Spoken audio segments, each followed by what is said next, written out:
Jukumu letu hili ni kubwa sana. Kwanza, tunao wafuasi wa chini, tuna wajibu wa kuwafundisha, kuwakumbusha yale yote ambayo yanapaswa kufanywa na askari wa chuo cha mafunzo.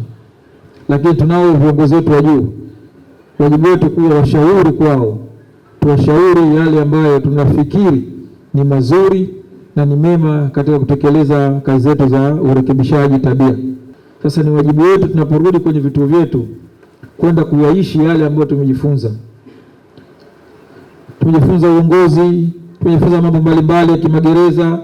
Kwa hiyo ni wajibu wetu sasa kwenda kuwakumbusha wafuasi wetu ili na wenyewe sasa waweze kubadilika kutoka kazi ya kufanya kazi kwa mazoea tuende katika kufanya kazi kwa mujibu wa sheria, taratibu na mila na desturi za kazi yetu. Muende mkafanye kazi katika mambo makuu matatu.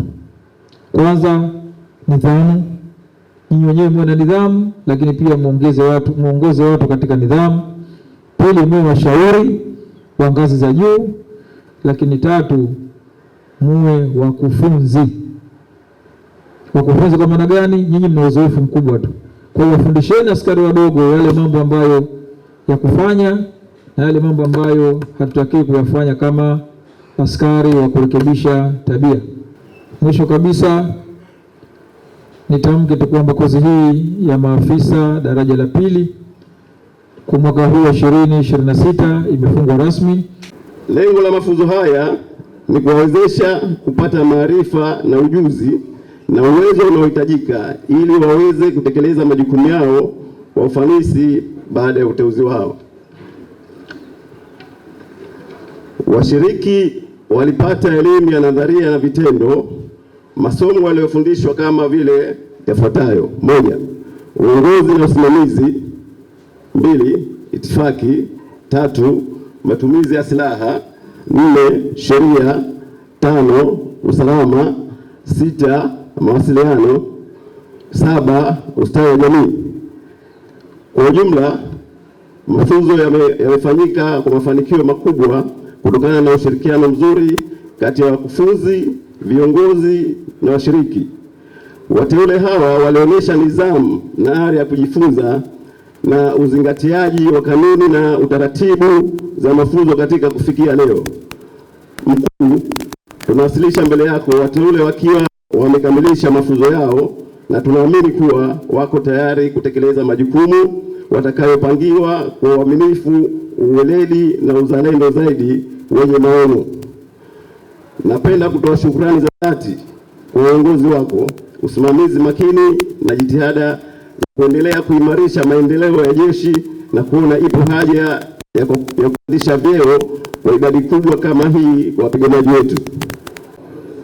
Afande mgeni rasmi, kwanza kabisa tunamshukuru Mwenyezi Mungu kwa kutujalia afya njema, nguvu na umoja hadi kufikia hatua hii ya kukamilisha mafunzo yetu kwa mafanikio. Pili, tunatoa shukurani zetu za dhati kwa Afande Kamishna ambaye ndiye mgeni rasmi katika shughuli yetu hii kwa kutupatia fursa hii ya kutupandisha vyeo kutoka Staff Sergeant na kuwa maafisa wateule daraja la pili WO2. Tunasema asante sana.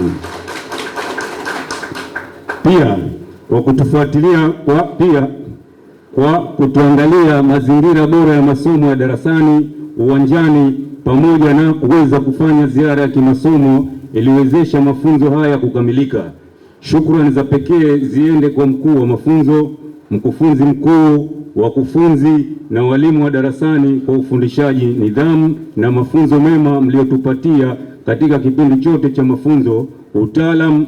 Utaalamu na uvumilivu wenu umetujenga kuwa viongozi bora na wenye maadili.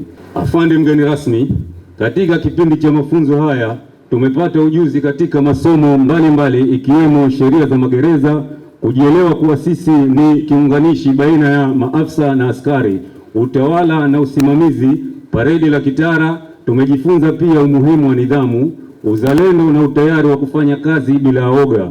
Kwa hiyo tunatoa ahadi kwamba tutatekeleza majukumu yetu kwa uadilifu, uaminifu na weledi mkubwa. Tutakuwa viongozi wazuri wa idara ya chuo cha mafunzo popote tutakapopangiwa.